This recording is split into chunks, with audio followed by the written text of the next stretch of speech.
portion ng pag-uusapan natin ngayon. Nakakailang nga lang because explaining why this church has a woman pastor and why we will ordain women in the future is a woman serving as your pastor for 11 years.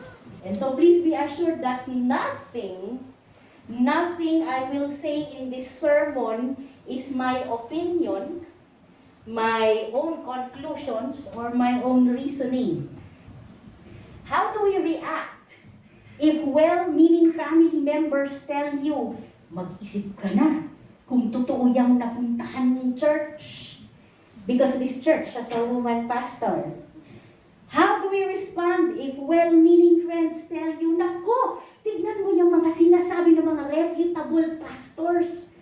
Umalis ka na daw dyan sa simbahan na may babaeng pastor dahil nagpagre-rebelde yan sa Diyos. Paano natin sagutin ang mga ito in a respectful way? Pero hindi naman tayo magmukhang confused or defeated or uninformed. So tingnan natin. First, in our sermon outlines, we respond by recognizing that there are denominational statement of beliefs. Denominational statement of beliefs. Kapag sinabihan tayo ng nakukulto yung napuntahan yung church, intindihin natin sila na yun ang paniniwala ng kanilang denomination at hindi sila aware na may mga Christ-centered, Bible-based churches tulad natin na hindi yun ang paniniwala. Pero wag natin silang sagutin ng, hindi naman kami Baptist. Independent evangelical kami.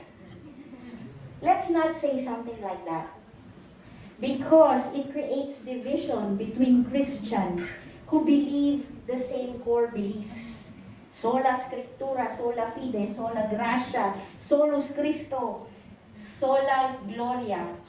We just disagree on minor issues.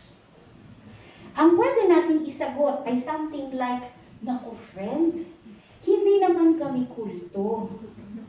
Pareho tayong naniniwala na it is by grace we have been saved through faith in Jesus and not by works. Kung gusto nyo, ilabas nyo ba yung Bible nyo? Ha? Magkaiba lang tayo ng interpretation sa sinasabi ng Bible about women in leadership. Ano yung ginagamit niyong verse tungkol doon? O, yun ang sagot natin.